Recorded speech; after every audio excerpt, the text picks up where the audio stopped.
everyone, Assalamualaikum and welcome back to my channel. So today I am going to do another reference painting video. Before that, I apologize for the noise in the background because there's a construction site or a building just near the building that I'm living in, and they just works 24/7. So I am so sorry about that. Please deal with it today because this is maybe my 100th take and I cannot cut any more videos. I am tired.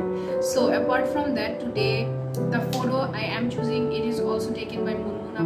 The previous video I did of reference painting, that photo was also clicked by her. So whenever I try to choose a reference photo to paint, I find it quite hard to choose one because I am not a professional artist, and that's why most of the photo I find quite hard. But whenever I go to her profile, I'm like, okay, I can draw this because the way she sets up everything and her foods and all of the things seems easy for me, because personally I love to draw food illustrations. So I've chosen some more photo. Maybe I will do those tutorials as well. All of the photos were taken by her, but I might change my mind and choose some other photos from other photographers and paint them. So apart from that, before starting my video today, I want to share some tips or advice, whatever you may call it, for painting these reference photos. So first one would be the concept of shadows and lights. So what it basically means is you have to know the basic concept of shadows and lights to draw it, because you need this concept in every painting you do. What it basically means is you have to observe the photo and see from which part the light is coming from. For example, if your light is coming from this side, like upper corner, and your elements are here, and obviously if the light comes from here, your light will be reflected on this part. So in this part, your painting or that element will be shining or brightening, and on this part the light would not reach, and that's why it would be shadowy and dark. So this is the basic concept of light and shadow. So you have to keep it in mind, and depending on your photo you have to work with it. Like your light may be coming from different part, or maybe it would not have any light, it will be like neutral in all over the place. So it depends on your painting. And the second one would be, is like a question, like you may ask me, what should I draw first, the elements or the backgrounds? So this varies from person to person, because if you tend to mess up while drawing the background, like some people bring their background colors inside the elements they are painting and mess it up. So if you have the tendency to do it, then skip doing the elements first. But for me, I like to do the hard part first and keep the easy part for the last. So that's why I paint all of my details and the hard part and the elements first, and I keep my background for the last. So it varies from person to person, so it depends on your skill. If you make those kind of mistakes, then skip doing the elements first. So it totally depends on you. So this is the second one. And the third one would be, yes, you can ask me that how can I ace a painting, like how can I make my painting as real as the photograph one. So for me, as I'm not a professional artist, my reference painting goes as close as possible as I can do it, but mine has some mismatched part with the actual photograph that I chose. So it depends on your skill that how much you can ace that painting. But one concept or one topic you need to keep in mind, that is detailing. Like you have to observe the photograph really well and point out all of the details and see what kind of details are there, what kind of shadows, shades are there. So first let me talk about detail. The more detail you will do, the more lively your painting will be. But if your mindset is like, this is too hard, the detailing is really hard and it has so much work, I cannot make myself go through this much hard work, so you can skip it. Obviously there's no restriction, but after you finish the painting you will see that your painting is like dead. It's not like, for me, I find paintings so dead and dull whenever I skip details. That's why I put all of my efforts and hard work on detailing. So the overall saying goes that the more detail you will do, the more lively your painting will be. So never skip any kind of details. Do as much details as you can and go as near as possible. That time what will happen is you will ace that painting like more. And obviously your skill can be better than mine, and in some part you can do better than me. So it depends on you in which level of doing art you are. If you are a beginner, maybe you will take lots like more amount of practice while you are doing this kind of painting. If you are in a middle stage, you will take less time than a beginner, and if you are a pro, what can I say to you, man? You can like ace in it easily. So it depends on person, like varies from person to person. So the next one would be, yes, shades. What kind of shades and colors there's been used on the photo, or what kind of color the photo has. So you have to have some basic knowledge about if you mix two colors, what kind of shade you will get, or if you cut out one color, what kind of shade you will get. So for that, I will attach a photo here of a color chart or a wheelboard of color. I don't have any idea what it's called, and I have no knowledge about it. But if you memorize this chart, what will happen is, if you memorize it, you will recognize easily how to get one shade and how to cut off another shade. So if you're interested in it, you can just memorize this chart. I am so sorry again for this noise, y'all. I am so pissed off because of this, but this is the truth. My country does not have a single second where it goes silent. There's always noises everywhere, 24/7. I am so sorry.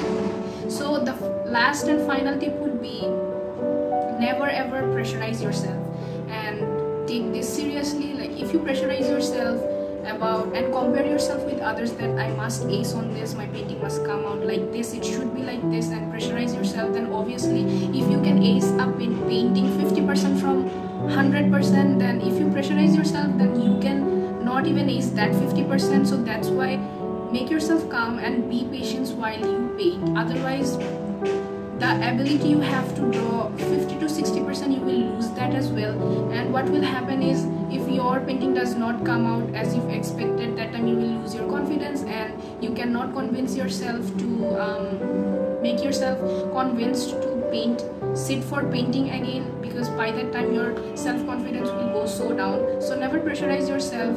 Whenever you are doing any kind of art, enjoy it, practice it. You cannot ace it overnight. Like you cannot attain or achieve anything overnight. You have to work hard for it, practice and give time and efforts towards it. So after time to time, gradually you can ace over it. So that's all of the advice I have for today. So without any more talking, let's get into the video. First of all, I'm starting off by drawing two circles, which are the two plates on the photo, and as they're exactly round in shape, I'm using a compass, and after that I am sketching out all of the donuts that is on the bigger plates. So here you really have to observe the picture really carefully and figure out the details and shapes of the donut and then draw them. And also there are some cake pop balls at the middle of the donuts surrounding them, and you have to see where they are situated and what kind of, like, how much gap each of them has between them, and then you can draw them nicely and properly as they are in the picture. And after that I'm moving on to the second plate, which has some kind of cream rolls or buns. I have no idea what these are, so I'm just drawing a basic shape or structure of those things. I'm not doing any detailing here, I'm just sketching out those. So here I have made a mistake, that is I've drawn the books really small and the proportions went wrong, and I didn't notice that. I noticed it when I finished painting. So here notice the proportions of the elements. Here I've drawn the book really in a small way, it should be a lot more bigger, so keep that in mind and do it carefully. So for the donut I am mixing some yellow, brown and white color here. So for the cream buns on the other plate, I am using the same brown color that comes in the Fevicryl acrylic kit, and I'm using also the color that I used for the donuts and some white paint for the highlight. And then I move on to the donuts because till then it dried, and I am using the pink color here. I mixed a bit white to make it a bit light. Here you can see that it has some kind of pink glaze, and in some donut it has chocolatey glaze. So watch the photo really carefully and see which donut has what kind of glaze over it. And as the flower on the photo was in the same color, so I just painted that similarly. And then I've drawn few sprinkles on two donut, but then again I skipped that step because the pink layer wasn't dried yet. So here you have to make all of the layers dried first, otherwise your next color will get saturated on the previous one if it does not dry. So till the pink layer dries, I move on to the plate, which is completely black in color, and it has shadows in two parts, which you can see between two donut. Here I've used a little bit of white to make it a bit ashy, and then I highlighted that part, and the rest of the plate is in black color. So as I've said, some donut has chocolatey glaze and some have strawberry ones, so that's why I move on to the other ones and give them some brownie toppings. And the brown color toppings, I've used the same brown color here, and after that I give the sprinkles here. So here you can see some donuts have round sprinkles and some have the longer ones. So I'm using all of the colors I have here and I see on the picture. I'm using blue, orange, red, green, white colored sprinkles, and then I move on to the spoons that contain sprinkles, and I'm using white color and a bit ashy color for the shadows on the spoon, and then I use the same colors here for the sprinkles.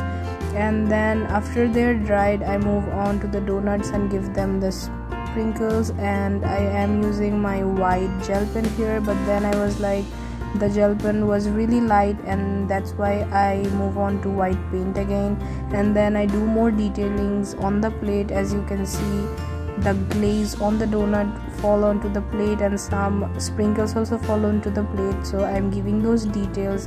See all of the tiny details and then give all of it. The plate also contains a flower, so I'm giving everything there on the plate. And then I move on to the next plate, which has the cream buns there, and I'm coloring the whole plate black. And I'm also using a white color to make the black a bit more ashy and give the shadow here. And at the edge of the plate you can see it has white lines where the light is being reflected, and you have to give white lines at the edge of the plate to imitate that. And after that I draw more flowers on the small plate and give the sprinkles on the cream buns. And here I am using a pencil to give those sprinkles, because pencil nibs are perfect for those tiny dots, so you can use whatever you want.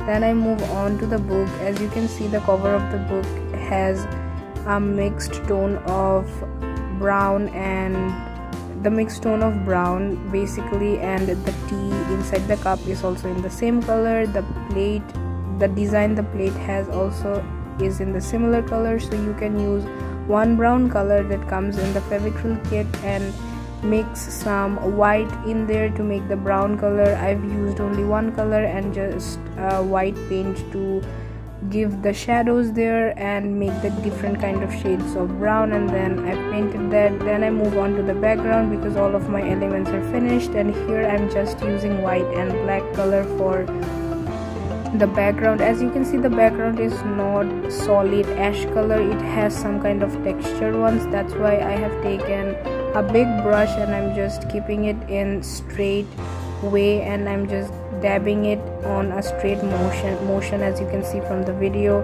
So you can also use a sponge to get that effect. So I am finishing the background, and after that I have drawn the compass there and I am coloring it and giving the details on the compass, on the cup and on the book with a black pen, and I'm also using my white gel pen for the creases on the book. I also write the name of the book and give all of the details there, and then I move on to the flower because I didn't paint the leaves, so I finish it. And you're finally done, and this is how my painting looks in daylight.